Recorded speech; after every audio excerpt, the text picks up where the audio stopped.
Welcome back. This is lecture number 3 of chapter number 7, and the topic is the induced electric field. Previously, we have generated the electric field when we have some charge distribution. For example, if we have some charge distribution here, plus these are the charge distribution and some volume and surface, and if we find out the electric field at this point, then we can find out the electric field. And this electric field can be generated due to the charge distribution. It means that if we have a rho and rho is not equal to 0, it means that charge per unit volume we have. Then from Gauss's law, we know that the divergence of E, which is equal to rho divided by epsilon naught. This is the Gauss's law, and further, the curl of this field is equal to 0. There is no curling in this field, then we can write the curl of E, which is equal to 0. So this is the previous one, and we know about the knowledge that if we have some charge distribution, then we can find out the electric field at some point P. Then we can have the equation divergence of E, which is equal to rho divided by epsilon naught, and the curl of E, which is equal to 0. Now the question is if we have no any charge distribution at a surface, then is it possible? I will write down the statement. The electric field can also be generated where there is no charge, and we just change the magnetic flux of the surface. Then one can get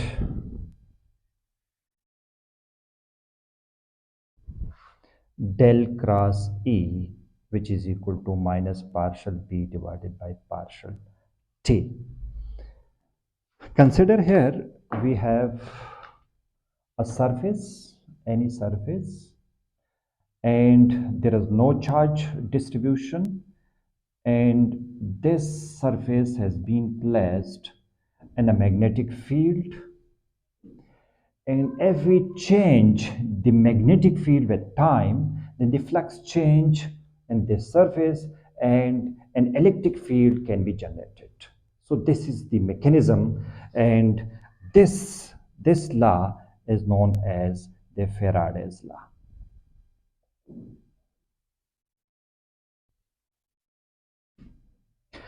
And further, at that surface,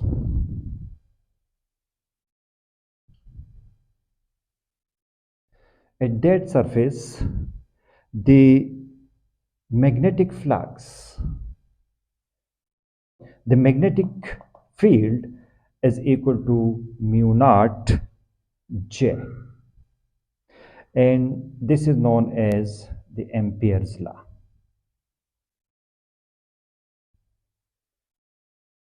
So if we have no charge distribution, then we have the curl of E by changing the magnetic field with time, we can get the electric field, the curl of E. And similarly, the curl of B here, which is equal to mu naught J. J is the current density. By using this, we can have, these are the differential form of Faraday's law and Ampere's law. So I'm interested to write down the integral form of the Faraday's law and Ampere's law. Let's see what are the integral form. So the integral form of Faraday's law and uh, Ampere's law. So the Ampere's law, B dot dl for a closed loop, which is equal to mu naught I enclosed. So this is Ampere's law, and the closed loop of the electric field with some length L, which is equal to minus d phi divided by dt. So these are the integral form of the Ampere's law and uh, Faraday's law. Now here we have an example. Well, if we have a uniform magnetic field pointing with time, what is the electric field? So consider this is a surface and we have a magnetic field. This is the magnetic field, that surface, and here we need to find out the electric field. Then the solution is we need to find out the electric field. So here I want to use the integral form of Faraday's law, E dot dl. We have to use E dot dl, which is equal to minus d phi divided by dt. And I have to consider here an Amperian loop. This is an Amperian loop with this is an Amperian loop, and it has some radius s. Then how is it possible to find out the electric field? So from here, if I write down E s, and this is dl, which is equal to minus d divided by dt, and where phi, this is actually phi is b dot dA. So what is the whole length of this loop? So this is a 2 pi and s. This is a 2 pi s, the circumference. So 2 pi s because the radius is s, and minus d divided by dt. If we take magnetic field, uh, take the magnetic field outside from this integral and dA. Then what is the area? The area of this surface, the area of this imperial surface is phi s square. So electric field into 2 pi s, which is equal to minus dB divided by dt, and this is a pi s square.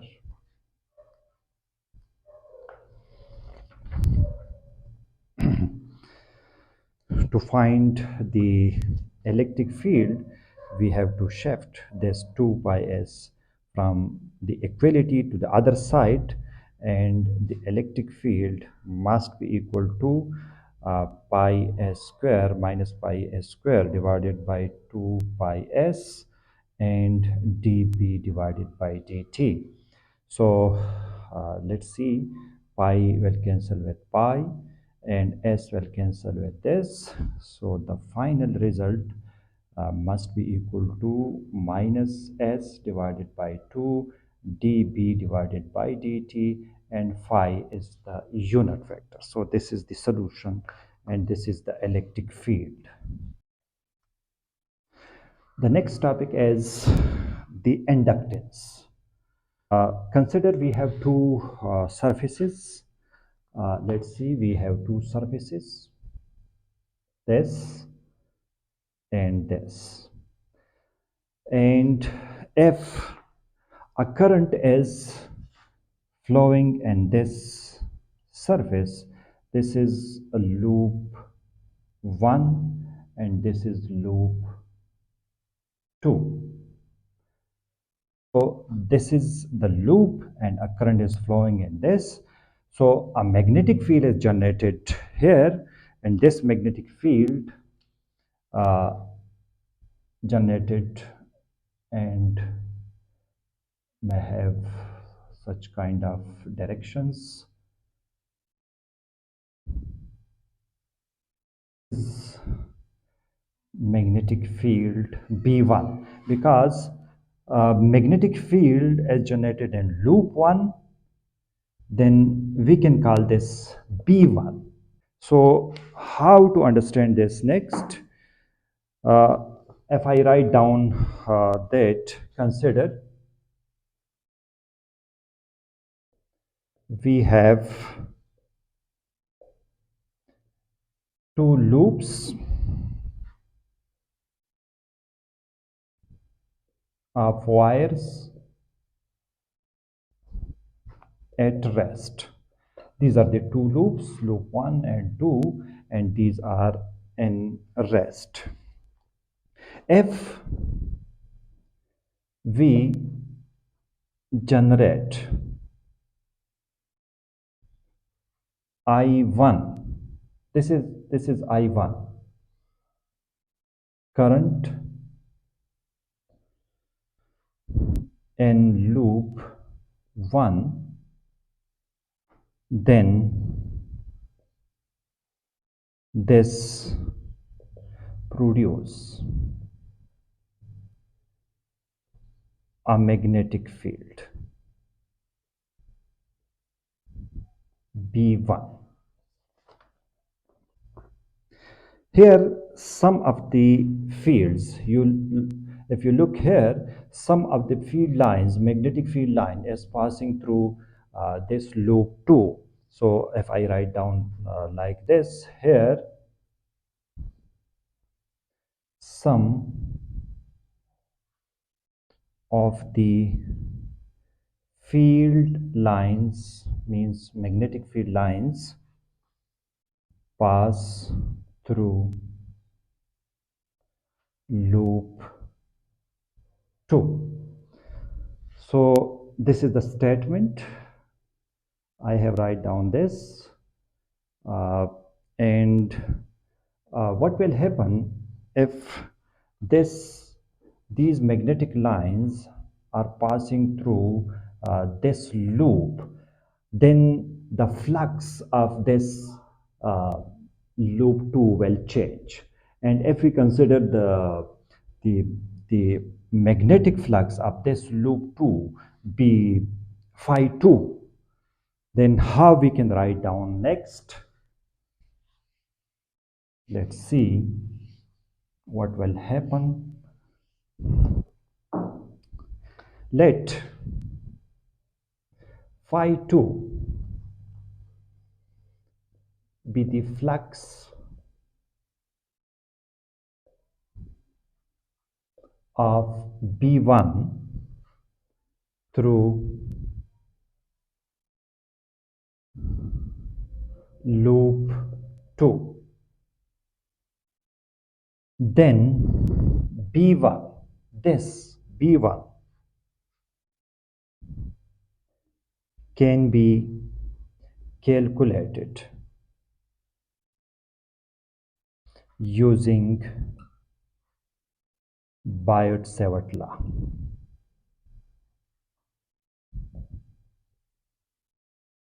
we know from the Biot-Savart law B1, which is equal to mu naught.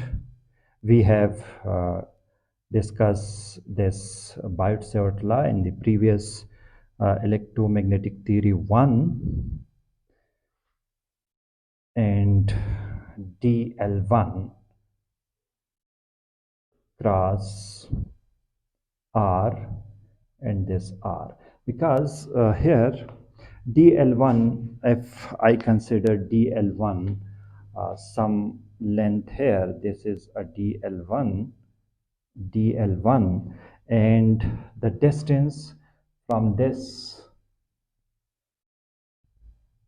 to here, this is dl2. This is a dl1 length element in loop 1 and length element in loop 2. Then this is known as r. This is the distance. This is r. So Biot-Savart law, from Biot-Savart law, we can write down the magnetic field induced in the loop 1 can be write down like this, mu naught I1, because this can be generated due to I1, and integral dl1. I have considered only the length element, and r is the distance. The flux of this loop can be written as, how we can write the flux. As we know, the flux here as phi 2, then how we can write down the flux mathematically using the magnetic field B1. So this is very easy, because phi 2, which is equal to phi 2 depends upon magnetic field B1, and here some area of this loop 2, then if I integrate, uh, because the magnetic field is B1 and the area must we have considered D2, because we are looking the magnetic flux in loop 2, so we must write down B1, because B1 is generated in loop 1, and these lines are passing through loop 2, so we must consider the area of this loop 2. So actually this is equation 1. If I consider this equation 1 and this equation 2, then further if you look to equation 1, this equation tells us that this B1 is directly proportional to I1 current. If I1 increases, B1 must be increases, and if I1 decreases, B1 must be decreased. So, and the remaining things is the geometry of the loops, dl1r, and these kind of things are denoted the geometry. So from equation 1 we can say that, from equation 1 we can say that b1 is directly proportional to I1. So it is very clear, because the remaining things shows the geometry uh, of the structure of the loops, that what are the geometry of these loops. So B1 must be directly proportional to I1. So let's see what will happen to equation 2. Let's see here. If B1 is directly proportional to I1, and here B1 as an equation 2, then what will be the relation of phi 2 and I1?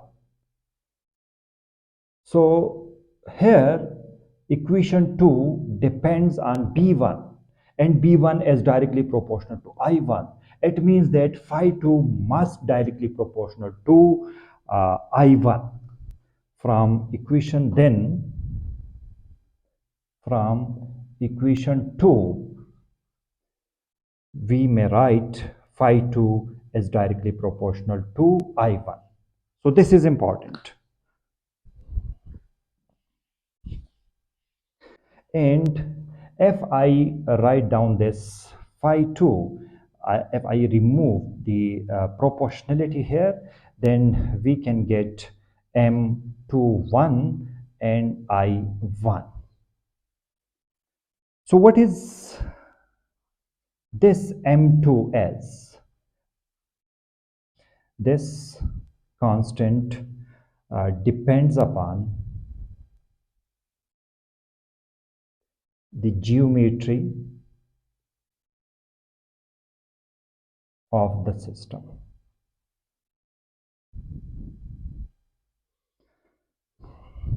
And this is also known as mutual inductance.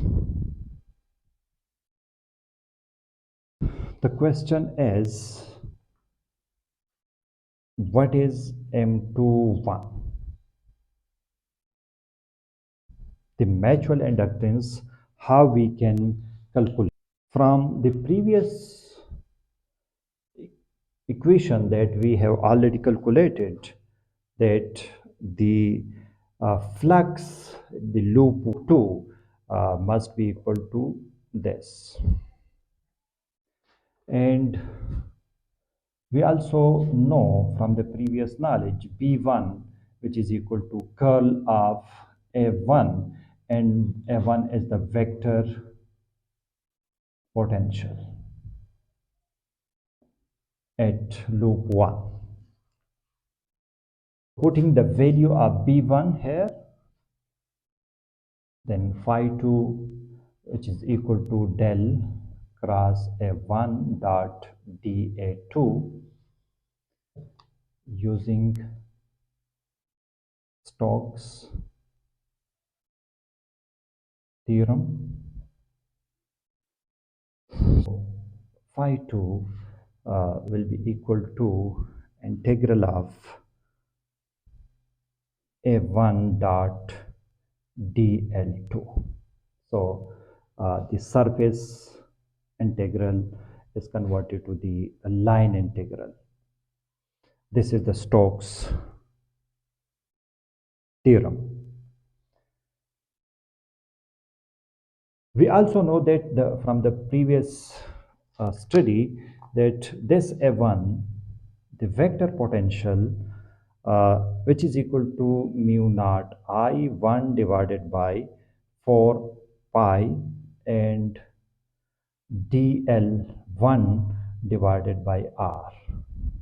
So putting the value here, then this phi 2 will be equal to integral and this integral as well, then mu naught I1 divided by 4 pi dl1 divided by r dot dl2. Finally, if I write this phi 2 in a form like this, integral and mu naught I1 4 pi, if I take this outside, I1 divided by 4 pi, then dl1 dot dl2 divided by r, this is known as M21. This is the mutual inductance, and this mutual inductance depends upon the structure uh, of the loops. What is dl1, dl2, and what is the distance they are. So here this constant is equal to M21. And if I write down phi 2, which is equal to M21 and I, so it means that M21 will be equal to mu naught divided by 4 pi integral and dl1 dl2 divided by r. And this is the mutual inductance. And it is also known as Newman formula.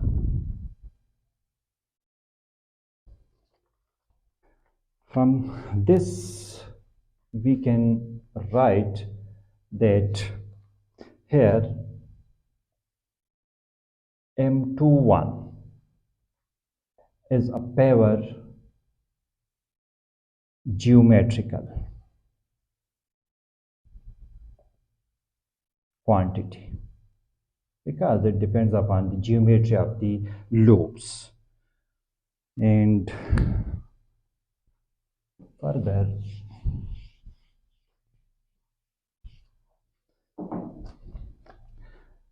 we can say that M21, which is equal to M12, and this is M. Then by varying current and loop 1, by varying current and loop 1, what will we get? The EMF. Now, by varying current and loop 1, we have induced EMF in loop 2. One can write down E2, which is equal to minus d phi 2 divided by dt. This is the flux switch of the loop 2. And we have already calculated this phi 2, then EMF must be equal to, this is, we have already find out M from the previous equation. Then this E2 will be equal to minus M di divided by dt. So this is the EMF. That means that by a rate of change of current in the first loop, we can generate the EMF in the loop 2. So this is the concept behind this lecture. It is also possible that if we have only a single loop, then is it possible that it has some EMF in the same loop, the current varying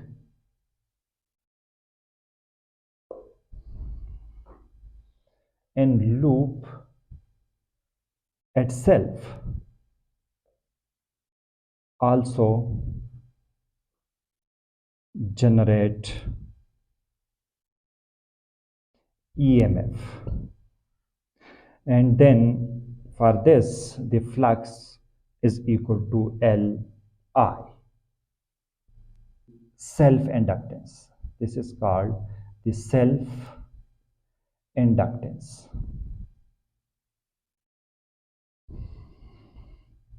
And the EMF at the self must be equal to minus L di divided by dt. It should be noted that the inductance is an intrinsically positive quantity.